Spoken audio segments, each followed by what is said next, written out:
ಸ್ನೇಹಿತರೆ, ಮೀಡಿಯಾ ಮಾಸ್ಟರ್ಸ್ಗೆ ಸ್ವಾಗತ ಸುಸ್ವಾಗತ. ಗೆಳೆಯರೆ, ನಿರೀಕ್ಷಿಸಿದ ಹಾಗೆ ಮಂಗಳವಾರ ರಾತ್ರಿ ಇರಾನ್ ಇಸ್ರೇಲ್ ಮೇಲೆ ಮಾಡಿದ ಮಿಸೈಲ್ ದಾಳಿ ಹಮಾಸ್, ಹೌತಿ ಹಾಗೂ ಹೆಜ್ಬುಲ್ಲಾಗಳ ಸಂತಸಕ್ಕೆ ಕಾರಣವಾಗ್ತಾ ಇದೆ. ಹಾಗೆ ಜಗತ್ತಿನ ನಾನಾ ಕಡೆಗಳಲ್ಲಿನ ಇಸ್ರೇಲ್ ವಿರೋಧಿಗಳು ಕೂಡ ಸಂತೋಷ ಪಡ್ತಾ ಇದ್ದಾರೆ. ಇನ್ನು ಇರಾನ್ ಮಾಡಿದ ದಾಳಿಯಲ್ಲಿ ಟೆಲ್ ಅವೀವ್ನ ಒಂದಷ್ಟು ರೆಸ್ಟೋರಾನ್ಗಳು, ಶಾಲೆಗಳು ನಾಶ ಆಗಿವೆ. ಸಾಕಷ್ಟು ಮಿಸೈಲ್ಗಳನ್ನು ಗುರಿ ತಲುಪುವ ಮೊದಲೇ ಹೊಡೆದು ಕೆಡವಲಾಗಿದೆ ಅಂತ ಇಸ್ರೇಲ್ ಹೇಳ್ಕೊಳ್ತಾ ಇದೆ. ಆದರೆ ನಮ್ಮ 90%ಕ್ಕೂ ಹೆಚ್ಚು ಮಿಸೈಲ್ಗಳು ನಿಖರವಾಗಿ ಗುರಿಯನ್ನು ತಲುಪುವೆ ಅಂತ ಇರಾನ್ ಹೇಳ್ತಾ ಇದೆ. ಹಾಗಾದ್ರೆ ಈ ದಾಳಿಯ ಪರಿಣಾಮಗಳು ಏನಾಗಬಹುದು? ಇರಾನ್ ಮಾಡಿದ ಈ ದಾಳಿಯನ್ನ ನೆಪವಾಗಿಟ್ಟುಕೊಂಡು ಪಶ್ಚಿಮದ ಪಡೆಗಳು ಮಧ್ಯಪ್ರಾಚ್ಯದಲ್ಲಿ ಮತ್ತೊಂದು ಸುತ್ತಿನ ಯುದ್ಧಕ್ಕೆ ಮುಂದಾಗಿ ಬಿಡುತ್ವಾ? ಇರಾನ್ ದಾಳಿಯ ನಂತರ ಇಸ್ರೇಲಿನ ಪ್ರತಿಕ್ರಿಯೆ ಹೇಗಿದೆ? ಜಗತ್ತು ಈ ದಾಳಿಗೆ ಹೇಗೆ ಪ್ರತಿಕ್ರಿಯಿಸ್ತಾ ಇದೆ ಅನ್ನೋದನ್ನ ನೋಡೋಣ ಬನ್ನಿ.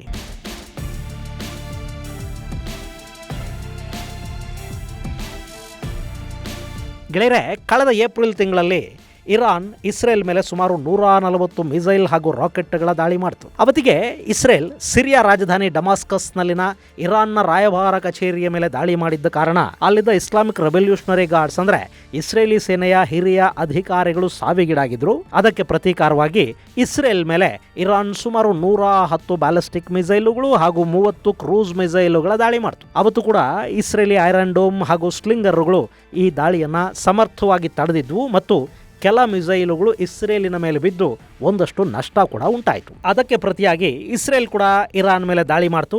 ಅದಾದ ಮೇಲೆ ಎರಡೂ ದೇಶಗಳು ಪರಸ್ಪರ ದಾಳಿಯನ್ನು ನಿಲ್ಲಿಸಿದ್ವು. ಆದರೆ ಇರಾನ್ ತನ್ನ ಪ್ರಾಕ್ಸಿಗಳಾದ ಹೆಜ್ಬುಲ್ಲಾ ಮತ್ತು ಹೌತಿಗಳ ಮೂಲಕ ಇಸ್ರೇಲಿನ ಮೇಲೆ ದಾಳಿ ಮುಂದುವರಿಯೋ ಹಾಗೆ ನೋಡಿಕೊಳ್ತು. ಇನ್ನು ಇದಾದ ಮೇಲೆ ಜುಲೈ ತಿಂಗಳಲ್ಲಿ ಹಮಾಸ್ ಮುಖ್ಯಸ್ಥ ಇಸ್ಮಾಯಿಲ್ ಹನ್ಯಾನನ್ನ ಇರಾನ್ನಲ್ಲಿ ಮಿಸೈಲ್ ದಾಳಿಯ ಮೂಲಕ ಹೊಡೆದುಕೊಳ್ಳಲಾಯಿತು. ಅವನನ್ನ ಇಸ್ರೇಲ್ ಹೊಡೆದು ಹಾಕ್ತು ಅನ್ನೋ ಸುದ್ದಿ ವ್ಯಾಪಕವಾಗಿ ಹರಡ್ತಾದ್ರೂ ಇಸ್ರೇಲ್ ಎಲ್ಲೂ ಕೂಡ ಹನ್ಯಾನನ್ನ ನಾವು ಕೊಂದು ಹಾಕಿದ್ವಿ ಅಂತ ಹೇಳ್ಕೊಳ್ಳಿಲ್ಲ. ಇನ್ನು ಇರಾನ್ ಹನ್ಯಾನ ಸಾವಿಗೆ ಪ್ರತೀಕಾರ ತೀರಿಸ್ಕೊಳ್ಳೋದಕ್ಕೆ ಇಸ್ರೇಲ್ ಮೇಲೆ ಇನ್ನೂ ಒಂದು ಸುತ್ತಿನ ದಾಳಿ ನಡೆಸುತ್ತೆ ಅಂತ ಹೇಳಲಾಯ್ತಾದ್ರೂ ಇರಾನ್ ಆ ಕೆಲಸ ಮಾಡೋದಕ್ಕೆ ಹೋಗಲಿಲ್ಲ. ಇನ್ನು ಈಗ ಇಸ್ರೇಲ್ ಲೆಬನಾನ್ನ ರಾಜಧಾನಿ ಬೈರೂತ್ ಮೇಲೆ ನಡೆಸಿದ ವಾಯುದಾಳಿಯಲ್ಲಿ ಹೆಜ್ಬುಲ್ಲಾ ಮುಖ್ಯಸ್ಥ ಹಸನ್ ನಸ್ರಲ್ಲಾ ಹಾಗೂ ಅಬ್ಬಾಸ್ ನಿಲ್ಫೋರ್ಶಾನ್ ಸೇರಿದ ಹಾಗೆ ಒಂದಷ್ಟು ಜನ ಸಾವಿಗೀಡಾದ್ರು. ಈ ಅಬ್ಬಾಸ್ ನಿಲ್ಫೋರೋಶಾನ್ ಅನ್ನೋನು IRGC ಅಂದ್ರೆ ಇಸ್ಲಾಮಿಕ್ ರೆವಲ್ಯೂಷನರಿ ಗಾರ್ಡ್ಸ್ನ ಉಪಮುಖ್ಯಸ್ಥನಾಗಿದ್ದ. ಹಾಗೆ ಹೆಜ್ಬುಲ್ಲಾ ಮುಖ್ಯಸ್ಥ ಹಸನ್ ನಸ್ರಲ್ಲಾ ಇರಾನಿನ ಸರ್ವೋಚ್ಚ ನಾಯಕ ಆಯತುಲ್ಲಾ ಖಮೇನಿಯ ಅತ್ಯಾಪ್ತ ಕೂಡ ಆಗಿದ್ದ. ಇನ್ನು ಈ ಹೆಜ್ಬುಲ್ಲಾ ಅನ್ನೋದು ಇರಾನಿನ ಪ್ರಾಕ್ಸಿ ಪಡೆ. ಹೆಜ್ಬುಲ್ಲಾ, ಹೌತಿ, ಇಸ್ಲಾಮಿಕ್ ರೆಸಿಸ್ಟೆನ್ಸ್ ಫೋರ್ಸ್ ಹೀಗೆ ನಾನಾ ಹೆಸರುಗಳಲ್ಲಿ ನಾನಾ ದೇಶಗಳಲ್ಲಿ ಇರಾನಿನ ಪ್ರಾಕ್ಸಿಗಳು ಕೆಲಸ ಮಾಡ್ತಾ ಇದ್ದಾರೆ. ಇವರೆಲ್ಲ ಕೂಡ ಇರಾನಿನ ಆದೇಶದ ಮೇರೆಗೆ ಇರಾನಿನ ಅನುಕೂಲಕ್ಕಾಗಿ ಕೆಲಸ ಮಾಡ್ತಾರೆ. ಹೀಗಿರುವಾಗ ಅಂಥದ್ದೊಂದು ಸಂಘಟನೆಯ ಮುಖ್ಯಸ್ಥನನ್ನ ಇಸ್ರೇಲ್ ಕೊಂದು ಹಾಕಿದ್ರೂ ಕೂಡ ಇರಾನ್ ಅದಕ್ಕೆ ಪ್ರತಿಕ್ರಿಯೆ ಕೊಡದೇ ಇದ್ರೆ ಈ ಪ್ರಾಕ್ಸಿಗಳಲ್ಲಿ ಇರಾನ್ ಮೇಲಿನ ನಂಬಿಕೆ ಹೊರಟು ಹೋಗುತ್ತೆ. ಇರಾನಿಗಾಗಿ ಪ್ರಾಕ್ಸಿಗಳೇ ಹೊರತು ಅವರಿಗಾಗಿ ಇರಾನ್ ಅಲ್ಲ ಅನ್ನೋ ಭಾವನೆ ಮೂಡೋದಕ್ಕೆ ಕಾರಣವಾಗುತ್ತೆ. ಹೀಗಾಗಿ ಇರಾನ್ ಇಸ್ರೇಲ್ ವಿರುದ್ಧ ದಾಳಿಗೆ ಮುಂದಾಗ್ತಾ ಇದೆ ಅನ್ನೋ ಮಾತುಗಳು ಕೂಡ ಅಲ್ಲಿ ಕೇಳಿ ಬರ್ತಾ ಇವೆ. ಹಾಗೆ ಈ ಸಂದರ್ಭದಲ್ಲಿ ಇರಾನ್ ಇಸ್ರೇಲ್ ಮೇಲೆ ದಾಳಿ ಮಾಡೋ ಬಗ್ಗೆ ಅಲ್ಲಿನ ಆಡಳಿತದಲ್ಲೇ ಭಿನ್ನಾಭಿಪ್ರಾಯಗಳಿವೆ. ಇರಾನಿನ ಹೊಸ ಅಧ್ಯಕ್ಷ ಪೆಜೆಶ್ಕಿಯಾನ್ಗೆ ಯುದ್ಧಗಳು ಬೇಕಿಲ್ಲ. ಆತ ಇರಾನಿನ ಆರ್ಥಿಕ ಅಭಿವೃದ್ಧಿಯ ಬಗ್ಗೆ ಹೆಚ್ಚು ಆಸಕ್ತಿಯನ್ನು ಹೊಂದಿದ್ದಾರೆ. ಅದು ಸಾಧ್ಯ ಆಗಬೇಕು ಅಂದರೆ ಇರಾನ್ ಯುದ್ಧಗಳಲ್ಲಿ ಭಾಗಿಯಾಗೋದನ್ನು ನಿಲ್ಲಿಸಿ ಪಶ್ಚಿಮದ ನಿರ್ಬಂಧಗಳಿಂದ ಹೊರಬಂದು ವ್ಯಾಪಾರಗಳನ್ನು ಹೆಚ್ಚು ಮಾಡ್ಕೋಬೇಕು ಅಂತ ಪೆಜೆಶ್ಕಿಯಾನ್ ಬಯಸ್ತಾರೆ. ಆದರೆ ಸರ್ವೋಚ್ಚ ನಾಯಕ ಮತ್ತು ಆತನ ಸುತ್ತ ಇರುವ ಕಟ್ಟರ್ ಪಡೆಗಳು ಇಸ್ರೇಲಿಗೆ ಪಾಠ ಕಲಿಸಬೇಕು, ಕ್ರೈಸ್ತರ ವಿರುದ್ಧ ಯುದ್ಧ ಮಾಡಬೇಕು, ಯಹೂದಿಗಳನ್ನು ಮಟ್ಟ ಹಾಕಬೇಕು, ಸುನ್ನಿಗಳನ್ನು ತುಳಿದು ಹಾಕಬೇಕು, ಇಸ್ಲಾಮಿಕ್ ಕಾನೂನುಗಳನ್ನು ಜಾರಿಗೆ ತಂದು ಜಗತ್ತನ್ನು ಇಸ್ಲಾಮೀಕರಣ ಮಾಡಬೇಕು, ಅದೂ ಕೂಡ ಶಿಯಾ ಇಸ್ಲಾಂ ಮಾತ್ರ ಇರಬೇಕು ಅಂತ ಬಯಸ್ತಾರೆ. ಹೀಗಾಗಿ ಈ ಬಾರಿ ಕೂಡ ಇಸ್ರೇಲ್ ಮೇಲೆ ದಾಳಿ ಮಾಡಬೇಕಾ ಬೇಡವಾ ಅನ್ನೋ ಬಗ್ಗೆ ಸುದೀರ್ಘ ಚರ್ಚೆಗಳು ನಡೆದು ಅಧ್ಯಕ್ಷರು ದಾಳಿ ಬೇಡ ಅಂತ ಹೇಳಿ ಕಟ್ಟರ್ವಾದಿಗಳು ದಾಳಿ ಮಾಡದೇ ಇದ್ರೆ ಇರಾನಿನ ಘನತೆ ಏನಾಗಬೇಕು ಅಂತ ಕೇಳಿ ಕಡೆಗೆ ಸರ್ವೋಚ್ಚ ನಾಯಕನ ಆದೇಶದ ಮೇರೆಗೆ ಈಗ ಇರಾನ್ ಇಸ್ರೇಲ್ ಮೇಲೆ ರಾಕೆಟ್ಗಳ ಮಳೆ ಸುರಿಸಿದೆ.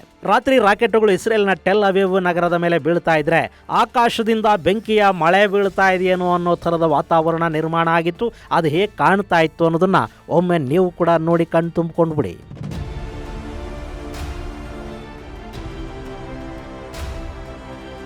ಭಾರತೀಯ ಕಾಲಮಾನದ ಪ್ರಕಾರ ರಾತ್ರಿ 10:15 ಇರಾನ್ನ ದಾಳಿ ಆರಂಭ ಆಯಿತು. ಅದಕ್ಕೆ ಕೆಲ ಗಂಟೆಗಳ ಮೊದಲೇ ಇರಾನ್ ದಾಳಿ ಮಾಡ್ತಾ ಇರೋ ಬಗ್ಗೆ ಅಮೆರಿಕದ ಏಜೆನ್ಸಿಗಳು ಮಾಹಿತಿಯನ್ನು ಬಹಿರಂಗಪಡಿಸಿದ್ವು. ಇಸ್ರೇಲ್ ಕೂಡ ತನ್ನ ಏರ್ ಡಿಫೆನ್ಸ್ ಸಿಸ್ಟಮ್ಗಳನ್ನ ಸಿದ್ಧವಾಗಿಟ್ಟುಕೊಂಡಿತ್ತು.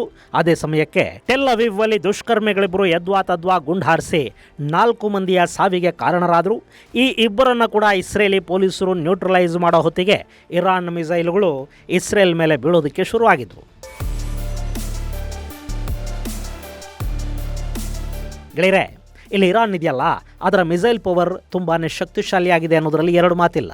ಇರಾನ್ನ ಶಹಾಬ್ 1 300 ಕಿಲೋಮೀಟರ್ ರೇಂಜನ್ನು ಹೊಂದಿದ್ರೆ ಫತೇಹ್ 500 ಕಿಲೋಮೀಟರ್ ವರೆಗೆ ತನ್ನ ರೇಂಜನ್ನು ಹೊಂದಿದೆ. ಶಹಾಬ್ 2 ಅನ್ನೋ ಮಿಸೈಲು 500 ಕಿಲೋಮೀಟರ್ ರೇಂಜನ್ನು ಹೊಂದಿದ್ರೆ ಜುಲ್ಫಾಗರ್ 700 ಕಿಲೋಮೀಟರ್ ವರೆಗೆ ಹೋಗುತ್ತೆ. ಹಾಗೆ ಕಯಾಮ್ 1 ಅನ್ನೋ ಮಿಸೈಲು 750 ಕಿಲೋಮೀಟರ್ ರೇಂಜ್ ಹೊಂದಿದ್ರೆ ಶಹಾಬ್ 3 2000 ಕಿಲೋಮೀಟರ್ಗಳವರೆಗೆ ತಲುಪುತ್ತೆ. ಇನ್ನು ಇಸ್ರೇಲ್ ಹಾಗೂ ಇರಾನ್ ನಡುವೆ ಏರ್ ಡಿಸ್ಟೆನ್ಸು 1700 ಕಿಲೋಮೀಟರ್ಗಳಷ್ಟಿದೆ. ಹೀಗಾಗಿ ಇರಾನ್ ನೇರವಾಗಿ ತನ್ನ ನೆಲದಿಂದ ಮಿಸೈಲ್ ಲಾಂಚ್ ಮಾಡಿದರೆ ಇಸ್ರೇಲ್ ಅನ್ನ ತಲುಪೋದಕ್ಕೆ ಅವರು ಶಹಾಬ್ 3 ಮಿಸೈಲ್ಗಳನ್ನು ಬಳಸಬೇಕಾಗತ್ತೆ. ಹಾಗೆ ಅವರ ಬಳಿ ಖೊರ್ರಮ್ ಶಹರ್ ಅನ್ನೋ ಬಲಿಷ್ಠ ಬ್ಯಾಲಿಸ್ಟಿಕ್ ಮಿಸೈಲ್ ಕೂಡ ಇದೆ. ಅಲ್ಲದೆ KH-55 missile air launching missile ಆಗಿದ್ದು ಸುಮಾರು 3000 ಕಿಲೋಮೀಟರ್ಗಳಷ್ಟು ರೇಂಜ್ ಅನ್ನ ಇದು ಹೊಂದಿದೆ. ಹೀಗಾಗಿ ಇರಾನ್ಗೆ ಇಸ್ರೇಲ್ ಅನ್ನ ಟಾರ್ಗೆಟ್ ಮಾಡಿಕೊಳ್ಳೋದು ಕಷ್ಟದ ಕೆಲಸ ಅಲ್ಲ. ಜೊತೆಗೆ ಅವರ ಬಳಿ ಸುಮಾರು 3000ಕ್ಕೂ ಹೆಚ್ಚು ಬ್ಯಾಲಿಸ್ಟಿಕ್ ಮಿಸೈಲುಗಳು ಇವೆ. ಆದರೆ ಇರಾನ್ ಎಲ್ಲೂ ಕೂಡ ನೇರವಾಗಿ ಇಸ್ರೇಲ್ ಜೊತೆ ಗಡಿ ಹಂಚಿಕೊಳ್ಳೋದಿಲ್ಲ. ಹೀಗಾಗಿ ಇರಾನಿನ ಮಿಸೈಲುಗಳು ಇರಾಕ್ ಮತ್ತು ಜೋರ್ಡಾನ್ ವಾಯು ಪ್ರದೇಶದ ಮೂಲಕ ಬರಬೇಕು ಅಥವಾ ಸೌದಿ ವಾಯು ಪ್ರದೇಶವನ್ನ ಹಾದು ಬರಬೇಕು. ಈಗ ಕೂಡ ಇರಾನಿನ ಒಂದಷ್ಟು ಮಿಸೈಲ್ಗಳನ್ನ ಜೋರ್ಡಾನ್ನ ವಾಯು ಪ್ರದೇಶದಲ್ಲಿ ಹೊಡೆದು ಕೆಡವಲಾಗಿದೆ. ಇನ್ನಷ್ಟು ಮಿಸೈಲ್ಗಳನ್ನ ಅಮೆರಿಕದ ಯುದ್ಧ ಹಡಗುಗಳು ಇಂಟರ್ಸೆಪ್ಟ್ ಮಾಡಿವೆ. ಹೀಗಾಗಿ ಸುಮಾರು 200 ಮಿಸೈಲ್ಗಳನ್ನ ಇರಾನ್ ಇಸ್ರೇಲ್ ಮೇಲೆ ಹಾರಿಸಿದ್ರೂ ಕೂಡ ಇಸ್ರೇಲ್ ಅಲ್ಲಿ ಬಿದ್ದಿರೋದು ಬಹುತೇಕ ಮಿಸೈಲ್ ಡೆಬ್ರಿ ಮಾತ್ರ. ಅದರ ನಡುವೆ ಒಂದಷ್ಟು ಮಿಸೈಲ್ಗಳು ಇಸ್ರೇಲಿನ ಸೇನಾ ನೆಲೆಗಳ ಮೇಲೆ ಬಿದ್ದಿವೆ ಅಂತ ಹೇಳಲಾಗ್ತಾ ಇದೆ. ಆದರೆ ಅದರಿಂದ ಯಾವ ಪ್ರಮಾಣದ ನಷ್ಟ ಆಗಿದೆ ಅನ್ನೋದನ್ನ ಇಸ್ರೇಲ್ ಇದುವರೆಗೆ ಬಹಿರಂಗಪಡಿಸಿಲ್ಲ. ಇನ್ನು ವೆಸ್ಟ್ ಬ್ಯಾಂಕ್ ಅಲ್ಲಿ ಮಿಸೈಲ್ ಡೆಬ್ರಿ ಬಿದ್ದ ಕಾರಣಕ್ಕೆ ವ್ಯಕ್ತಿಯೊಬ್ಬ ಮೃತಪಟ್ಟಿದ್ದಾನೆ ಅಂತ ಹೇಳಲಾಗ್ತಾ ಇದೆ. ಜೊತೆಗೆ 2 ವ್ಯಕ್ತಿಗಳಿಗೆ ಗಾಯಗಳಾಗಿವೆ ಅನ್ನೋ ಮಾಹಿತಿ ಕೂಡ ಬರ್ತಾ ಇದೆ.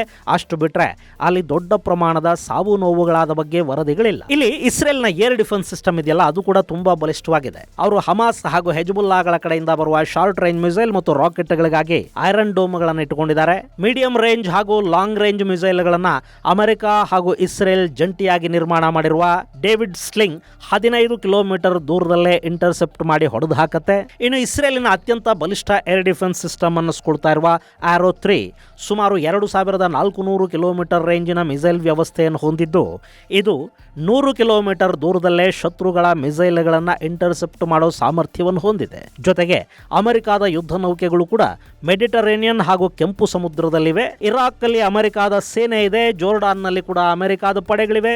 ಅಲ್ಲೂ ಏರ್ ಡಿಫೆನ್ಸ್ ವ್ಯವಸ್ಥೆಗಳಿವೆ. ಹೀಗಾಗಿ ಇಸ್ರೇಲಿಗೆ ಮಲ್ಟಿಲೇಯರ್ ರಕ್ಷಣೆಯನ್ನ ಇವೆಲ್ಲ ಒದಗಿಸಿಕೊಡುತ್ತವೆ. ಈ ಮಧ್ಯೆ ಇಸ್ರೇಲ್ ಮೇಲೆ ಇರಾನ್ ಮಿಸೈಲ್ ದಾಳಿ ಆರಂಭ ಮಾಡಿದ ಕೂಡಲೇ ಫ್ರಾನ್ಸ್, ಅಮೆರಿಕ ಹಾಗೂ ಬ್ರಿಟನ್ಗಳು ತೀವ್ರವಾಗಿ ಪ್ರತಿಕ್ರಿಯಿಸಿವೆ. ಅಮೆರಿಕ ಹಾಗೂ ಬ್ರಿಟನ್ಗಳು ತಮ್ಮ ಯುದ್ಧ ವಿಮಾನಗಳನ್ನು ಇಸ್ರೇಲ್ನ ನೆರವಿಗೆ ಕಳುಹಿಸಿಕೊಟ್ಟಿವೆ.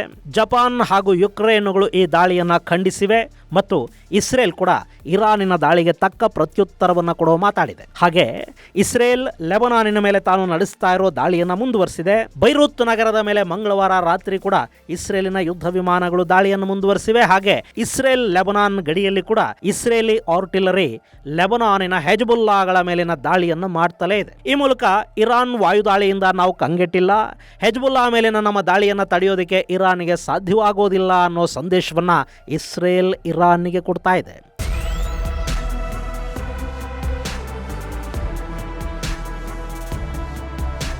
ಇನ್ನು ಗೆಳೆಯರೆ, ಇಸ್ರೇಲ್ ಮೇಲೆ ಇರಾನ್ ಮಾಡಿದ ದಾಳಿ ಇದೆಯಲ್ಲ, ಇದರ ಪರಿಣಾಮ ಕಚ್ಚಾ ತೈಲದ ಬೆಲೆಯಲ್ಲಿ ಏರಿಕೆ ಕಾಣಿಸ್ತಾ ಇದೆ. ಇದು ಮಧ್ಯಪ್ರಾಚ್ಯವನ್ನ ಯುದ್ಧಗ್ರಸ್ತವಾಗಿಸಿದ್ರೆ ಭಾರತ ಸೇರಿದ ಹಾಗೆ ಜಗತ್ತಿನ ನಾನಾ ದೇಶಗಳು ಇಂಧನ ಸಮಸ್ಯೆಯನ್ನು ಎದುರಿಸಬೇಕಾಗಿ ಬರುತ್ತೆ. ಹಾಗೆ ಇರಾನ್ ಮೇಲೆ ದಾಳಿ ಶುರುವಾಗಿ ಇರಾನ್ ಯುದ್ಧ ಪೀಡಿತಗೊಂಡ್ರೆ ಅಲ್ಲಿಂದ ಅತಿ ಹೆಚ್ಚು ತೈಲವನ್ನ ಆಮದು ಮಾಡಿಕೊಳ್ಳುವ ಚೈನಾ ತೈಲದ ಸಮಸ್ಯೆಗೆ ತುತ್ತಾಗತ್ತೆ.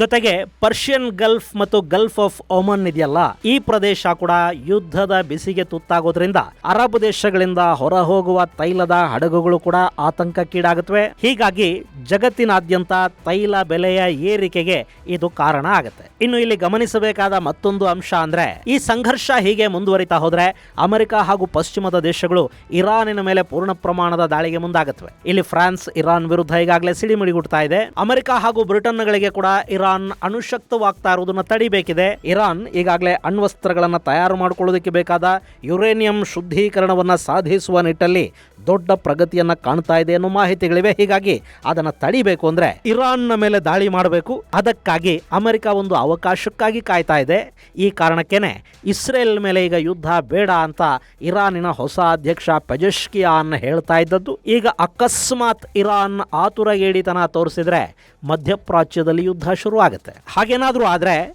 ಈ ಬಾರಿ ಅಮೆರಿಕ, ಬ್ರಿಟನ್, ಇಸ್ರೇಲ್, ಅರಬ್ ದೇಶಗಳು, ಫ್ರಾನ್ಸ್ ಹೀಗೆ ಎಲ್ಲ ಒಂದು ಕಡೆ ನಿಂತು ಇರಾನನ್ನು ಬಡಿದು ಹಾಕ್ತಾರೆ. ಅಂಥದ್ದೇನೇ ಆದರೂ ಜಾಗತಿಕವಾಗಿ ತೈಲ ಬೆಲೆ ಏರಿಕೆಗೆ ಮತ್ತು ಎಲ್ಲ ನಿತ್ಯೋಪಯೋಗಿ ವಸ್ತುಗಳ ಬೆಲೆ ಏರಿಕೆಗೆ ಇದು ಕಾರಣ ಆಗುತ್ತೆ ಮತ್ತು ಜನರ ಬದುಕನ್ನು ದುಸ್ತರಗೊಳಿಸುತ್ತೆ ಅನ್ನೋದರಲ್ಲಿ ಎರಡು ಮಾತಿಲ್ಲ. ಇದು ಗೆಳೆಯರೆ, ಇರಾನ್ ಇಸ್ರೇಲ್ ಸಂಘರ್ಷದ ಒಂದಷ್ಟು ಅಪ್ಡೇಟ್ಸ್. ಮುಂದಿನ ಸಂಚಿಕೆಯಲ್ಲಿ ಮತ್ತಷ್ಟು ವಿಶೇಷಗಳ ಜೊತೆ ಮತ್ತೆ ಭೇಟಿಯಾಗೋಣ. ಅಲ್ಲಿವರೆಗೆ ಜೈ ಹಿಂದ್, ಜೈ ಕರ್ನಾಟಕ.